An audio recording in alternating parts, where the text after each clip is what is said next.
Well, hello, and welcome to Stop, Let's Team Up. And I'm here with a guest. I've been talking about this. One of our followers, Kirby Evans, has come on, and we're going to talk our mutual love of the modern Secret Six. Say hi, Kirby. Hi. Hi, Ross. How are you doing? I'm Glad good, to be I'm here. good. So I'm going to start with the first question I ask every guest I have on. What is your comic book secret origin? What made you a comic book fan? Okay. So it basically starts with watching a little Batman the Animated Series, Superman the Animated Series, and then finally Justice League. And when I got to Justice League, I could finally get some, get trades together, and I was able to pick up like 52, the first volume of 52. I Can't Believe It's Not the Justice League, and formerly known as the Justice League, and that's why my view of the DC universe is so different from basically everyone else. That is, okay, now that you've said that, I didn't know, that is an incredible starting point. And I love to hear people's starting points because it does affect why you like comics. My first comics are an Avengers and a Legion. And then, my brother, it's one summer, mine vaguely it's one summer, and I was handed that and JLA 100, so the Secret Society, Supervillains, and Justice Society. So, no, that's a good one. That's weird. So when you went back, did you go back to Justice League United, or did you jump on to wherever Justice League was at that time? Let's see. So Justice League Unlimited. So we're talking 2004. So I didn't have a comic shop anywhere near me growing up. So my at my grandmother's, there was one not too far. So I would just I was able to get like those three trades for pretty cheap, and then I kind of started. There was like a dollar bin. I got like a couple of like the international era, that original era, and then just kind of my collection kind of grew from there. And I'm like, okay, this elongated man, he's really cool. What else? Him, Booster Gold. What else have they been in? And that's just kind of. That's cool. Well, yeah, that's kind of like you've got characters you fall in love with. Like for the longest time, my favorite heroes were Green Lantern and Hawkeye, and now it's Starman, and because of that series. So, but they're also, this is. Hold on a second. Let me turn that off because it's dinging like crazy, and it's work emails. I had something happen yesterday at work, and I was getting emails from my boss. What happened? It's like, I don't have time to explain it to you, and I will talk to you Monday. She's like, okay, don't be too mad at your employee. Like, I'm mad at her, but I want to hear the reason. But we all like that. See, I had an older brother. You have a sibling. Yeah. Were they a comic fan, or are they younger than you? My brother, he's younger than me, so... And he didn't actually start watching like Justice League until it was like on Netflix in like the early 2010 or something. So I would have to like pause and go like, okay, here's why this is funny. With the best of that being the Legion episode where it's Brainiac 5 and Bouncing Boy, and he kind of laughs at the name Bouncing Boy. I pause it. His name is Charles Foster Tane, and you will show him some respect. Oh my God! Someone was making fun of Bouncing Boy on Twitter the other day, and I was like, "Oh, dude, don't go there," because I'm just gonna step back and watch people beat up on you. Jimbo jumped in, and then maybe Marty did, but I was just like going, I think Chuck, because when I was growing up, Chuck got married. I remember reading I still have my Treasury. And I bought the second Treasury in hardback. They need to do that first one, the Cochran one, in hardbind because that's beautiful. Mm-hmm. But yeah, no, don't make fun of it. But so, I went back and did things, and my brother gave me JLA, JSA things, and I want to know about these guys. And then 100-page Giants for me were like, that was like, oh my God, what is all this stuff? He goes, those are comics we can't afford. So just enjoy the reprint. But I had someone educating me, and then my taste took on, and then I took over the collection. He was like, well, I said, shut up. I'm in charge of the collection now. I'm working at a comic shop. I'm going to buy things that I like that'll fill the holes that you missed. And we had supposedly, there was a Foot Locker in 1969 when we moved from Arlington to San Diego that had to be thrown away for comics that he had bought between 1962 and 1969. Oh, my collecting. I've never asked him what he had in there, and he goes, it's a lot. It was a lot. It was a lot of stuff because I went to my first comic book in 1978. He took me to it. And I'll put it this way, that's where I got my first Legion appearance for a dime. I have it coverless. I'm going to get it slabbed. Even Jimbo said you get it slabbed. Yep. Because I've got get it slabbed. It's probably a 0.0, but I'll frame it and put it up somewhere. So, but, it was Avengers and Justice League Justice Society. So I wanted to, and then I like B. I'm a big level B character guy. Yep. I don't want to read Batman. I've read Batman at different times depending on the creative team. Superman, I loved the Diamond era of Superman. Boom. That's my sweet spot. I can't wait till that's the next Omni that's coming out, and I'm hoping I can save up some money and get the Death and Return of Superman Omni, because I love that era. But I like, Nighthawk, and Element Lad. Original Element Lad is my Legionnaire. Yeah. I don't like. Someone goes, well, you like all of them. I kind of like Alchemist until I don't agree with. But someone goes, well, they killed your Legionnaire. I said, that wasn't my Legionnaire. That was some other dude. They did mean things to Alchemist. They didn't. No, why? They did a lot of mean things to him, and I never understood it. I never understood the hate that he got. And then the modern one, the Bendis Sook one, looks like Brotherhood of the Geek. It bugs me. But me and Jimbo are going to do an episode in the next week or so. We're going to cover Justice League versus Legion versus Justice League, and I don't think it's going to be pretty. Can I just do my Legion story real quick? Yeah, let me hear your Legion origin, because that's how we became friends as Legion. So. Yep.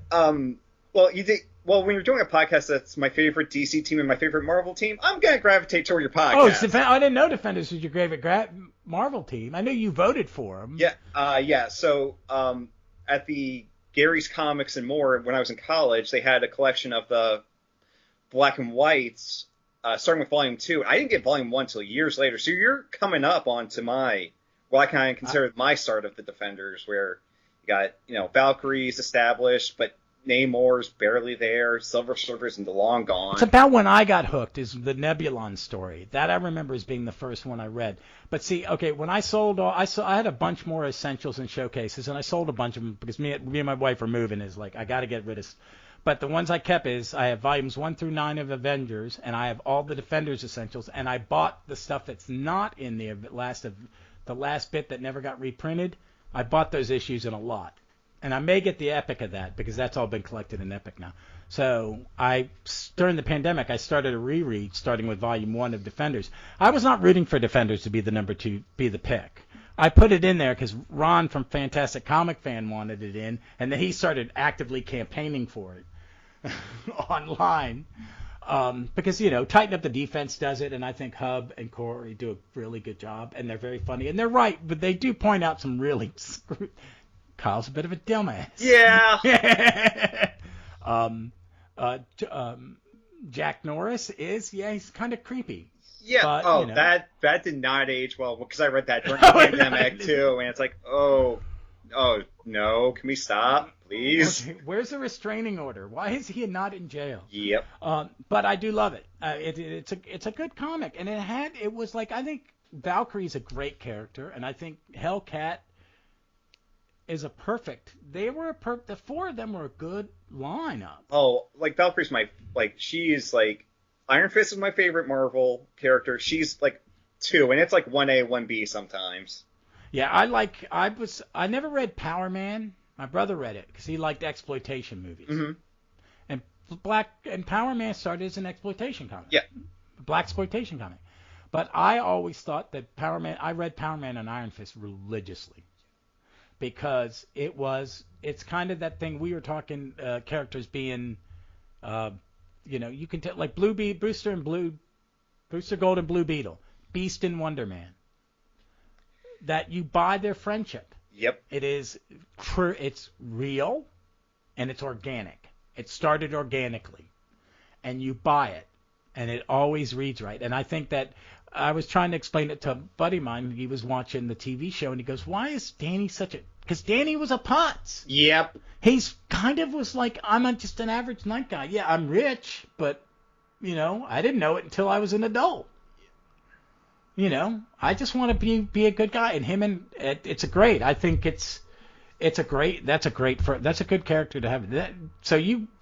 What was your first Iron Fist comic? It was the Brute Baker Matt Fraction, and this was. That stuff's so good. Oh. I read the first like 3 years of it. It's stuff I wish I had in trade. Yep, that is from my friend. Again, that wasn't until college, because I'll be honest, there was an element growing up where it's like people were like Marvel, Marvel, Marvel, Marvel. I'm like, what about this DC thing? So I kind of had a hipster-ish, like, I won't read until I was in college. My friend JR had those trades, and I picked them up there.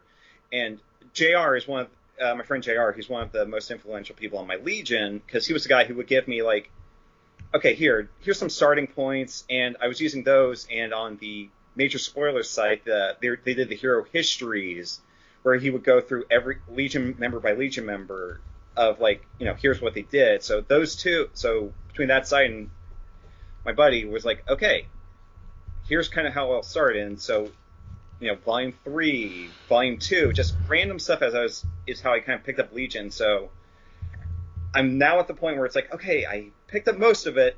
Now can I put everything into context? Because none of it has been in order. Oh, yeah.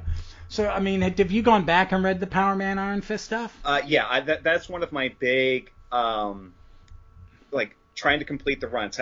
I was able to get everything of Power Man Iron Fist, because Velocity Comics was able to get me the one issue I was missing from there, which was... Oh, that's cool. Yep. Yes, they mentioned you when I came in. They said one of your followers came in. I was like, cool. I'm glad. So which one was it? What was the whole... I love hearing the finish of Run story. So it was issue 66, which is like the second appearance of Sabretooth. And most places have been like asking way too much for a second appearance of a character. And this one is like, I don't know which shape you're looking. I looked, it's like $10. All right, sold American. That's cheap. Yeah, it is. That's a good price. That's a good price. Yep. How was how good a shape was it in? It was good. It was it was good reading shape, and that's all I'm looking for. Cause Yeah. I was never one for, because there are some comics like me and JR just talked about the first 2 issues of the redo of All-Star Comics. And my copies, when I sold them, were well read, because they got read at least once a month for years. Because that's Jerry Conway, Paul Levitz, Keith Giffen, Joe Stanton, Wally Wood. It's why I think Jeff Johns' Justice Society is so good, because he understands it. Mm-hmm. And that's why his Green Lantern was good at the beginning, is because he understood Green Lantern. He's one of us, and he understood it. Yep. Yeah, so, but those are good starting on points. The only Power Man Iron Fist I still own is the Doctor Who tribute one. Oh, that's a good one. I think it is. Two. I think I got like that for like, that was one of the first ones I got, and that was also as I was getting into Doctor Who. So it's like, oh, okay, I get it. Yeah, it was. It's filed away in my Doctor Who comic floppies. Because I don't count it as a superhero comic. I count it as a Doctor Who comic, but I'm never getting rid of it. Nope. I may get that. That might be if I'm going to slab some stuff, I might put that in a slab. But that's hard to find, because I don't think, I think that it's all been in I think almost all of it now has been in the Marvel Epic collections. I've got the first. I don't have the first. I don't have the Power Man, but that's been reprinted. Yep. But I've got the first 2 Power Man Iron Fist ones. So I need to get the Iron Fist one and the Power Man one, because I do kind of want to have both those runs. Yep. So, no, but they're good. I mean, they're good comics, man. It's the Silver Age is good, and we're about to talk to what I think. We're about to talk about what I think is one of the unsung heroes of the modern era. Where is this? 2005? Is that modern? I would say modern, yeah. I'm looking at the first issue, cover date July 2005. So I wasn't firmly in high school. So in the golden age of comics is when you're 14. Yeah, it is. It is. And we're going to do this, folks. We're going to start with. This is basically about the Secret Six, but their first appearance was in a miniseries that was part of the Infinite Crisis crossover, called Villians United, which was. I bought it because I used to. And I had the hardcovers and I sold them, but I had almost a complete run of the Secret Society of Supervillain comics, which is an incredibly good comic. And I wish I had not gotten rid of the hardcovers, because the single issues are incredibly expensive.